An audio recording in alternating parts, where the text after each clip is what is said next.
as it always stands, undead galore, galore, galore. We wander forward, going through, after our lovely encounter with some funness.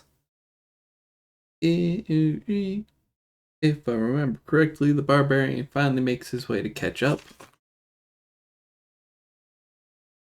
The enchantress, I believe, ran away far enough to be cowardly going. So off we enter. More into the lovely scar wall.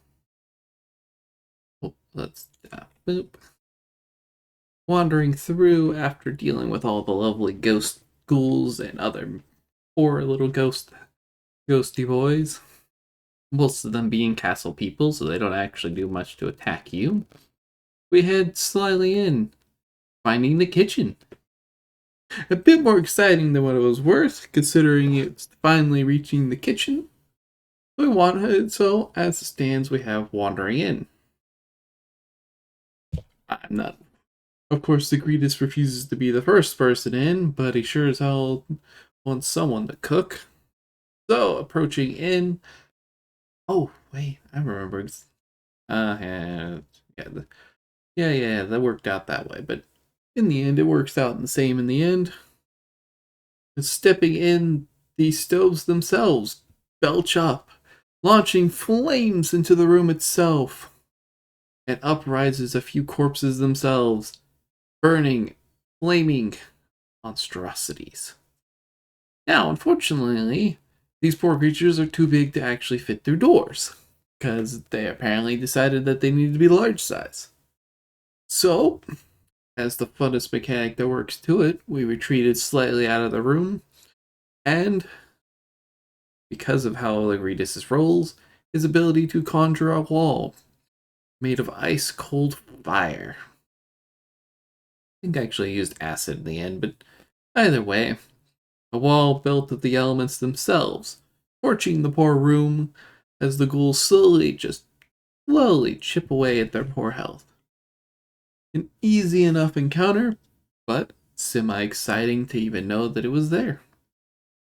And this is when we started to realize our power is quite a bit stronger than probably what we're looking at. So as it stands, we wander a bit more north, finding our way into the lovely courtyard. Yep, courtyard itself. Yeah, I ended up finding out a nicer one that works out even better. Yeah, because that's mostly what it used up onto. Heading into the lovely courtyard, we explore a bit, realizing we had several paths, and that we had explored the first floor almost thoroughly to no end. Seeing both back and forth, we look over at the lovely courthouse, the lovely barn as we step in. Oh, right. Barbarian did get himself lost a little bit. He was still up in the second floor. Because this is the time when the enchantress had wandered off to go seek out where the barbarian is, for her own fear of life. And me and the greetist and the war priest wandered off on our own, heading slightly forward and hearing probably the most shuddering roar that you can ever hear as it steps out from its domain itself. The worst of the worst. This lovely dragon pops into it and roaring and maddening. Like the most piss ourselves moment to realize.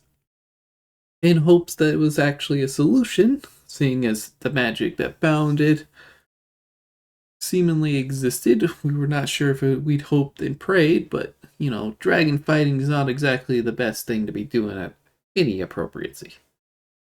But a little bit of anti-magic, and the anchor on the dragon itself broke. Thankfully, the war priest had made her retreat out of his nest, drawing him out. And bam! We hear a screeching of the castle as the anchor itself breaks. And the dragon looks around, finally realizing its own freedom, and takes flight, leaving us there to thoroughly not enjoy the problems we had. At this point, the Rod of Wonder has worked so many times into our favor that there is grass grown to most extremes just about everywhere in this room. And as with all good people, we see a well. Oh, not that one. This one. There's a well in the courtyard, and it leads down. Down, down, down. So, as with all wells you find, you climb down them to see exactly what's in the bottom. Turns out, the well actually falls a good distance down, leading into this lovely underground cavern. Now, we wander our way forward, seeing what exactly we can find at what, where, and how, seeking out all levels of fun. Forward marching in, apparently there was an infestation at some point of lovely gugs. Sadly, the poor guys weren't exactly entitled to wanting to talk, and were swiftly beaten by the barbarian, and punished and tossed aside. Now, an unusual light was gleaming down here, assumingly being used as their sun for purposes we don't know. They don't exactly have the land to make farms. So, out of curiosity's sake, we step into the water, and upon hearing it, the cavern shakes. The moans and groans of pain erupts from it, and probably the ugliest thing we have to fight to date arrives, and probably draws out the most amount of uggo fear to most people. The biggest, the blobbiest, and the poor tortured soul. Contorted, congealed, and probably ugly. Now, at the time we wandered down here, we didn't realize this was the problem solver moment, because at this point, this fat blob was actually the guardian to a thing that we needed more than anything else. And surprisingly, we find out the poor thing can also fly on top of its ability to swim through the water like a fish. More shocked than that anything, we duke it out, combat after combat, slowly whittling its health away. Even the barbarian himself doesn't exactly deal the hugest amount of damage. Finally popping the poor boy into nothingness as he crumbles under his own weight. A sigh of relief from him as he's free from his own punishment. And then, as it stands, we see this lovely light in the middle of this big cave. Sadly, this map doesn't do it justice because it's significantly farther out approach described as it, but what are you going to do about it? Making a short distance travel, heading over, the Greedus himself unconcernedly makes his way to it, finding a shining blade buried in the stone. Not thinking anything of it, he draws the sword to of course, treasure hunt his way back. Arriving back, the blade had shifted from being a powerful long sword into a dagger. The dagger itself needingly poked and prodded, realizing our goals were essentially the same.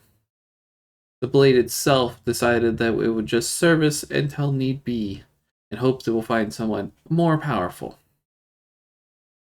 And then got proceededly tossed into a bag, unconcernedly not going to be used. As we head our way back up, we find actual stairs to head back into the main lobby. Arriving our way back into the problems, we head upstairs and enter the guest wing. Now this is as it seems. You wander through it, several kitchens, some restrooms, the servants' quarters, all arriving at the end of the hallway is a big ballroom. Music, oddly, was playing in the room. Pianos, music, dancing, chatter, an unusual thing to hear playing about. Let's see, at this point, we find that the enchantress had run away, cowarding her way in, only to be replaced by another paladin of all things.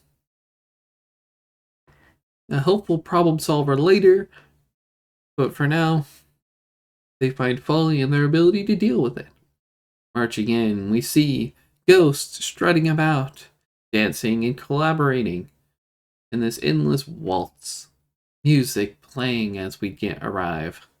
And inside, we see probably one of those dangerous creatures you can probably have dealt with half the time. What appears to be a skeleton dressed in etherealness, cloaked in darkness with a scythe. And unfortunately, this was a very quick endeavor, seeing as the anti-magic was still effectively approaching Greedist. Not much he could do to throw around spells to help any problems. Ironically, it has an aura that causes you to dance upon compulsion, wholeheartedly making it harder and harder on your day. Watching my front line walk in, the war priest starts duking it out as the barbarian steps up and begins dancing. The paladin following shortly thereafter, dancing, compelling. The Greedus in all his glory approaches forth, denying the magic through his anti-magic field, stopping most magical effects, but assisting in being able to get it. Finally suppressing the dance functions, they duke it out. Every so often, it moving about, losing the benefits, gaining the benefits. A truly death dance. Probably one of the closest times we actually came to a threatening death state. Finally slaying the poor creature and laying it to rest, letting its eternal dance finally sink away. We head forward, aiming for the second floor and its several towers hanging around. Finding out the actual second floor had nothing left in it because it was cleared earlier by the barbarian himself. As it stands, the third anchor has closed, leaving us wondering what exactly the fourth one's hiding. So we head off to the third floor. But for now, we'll see you next time. Bye bye!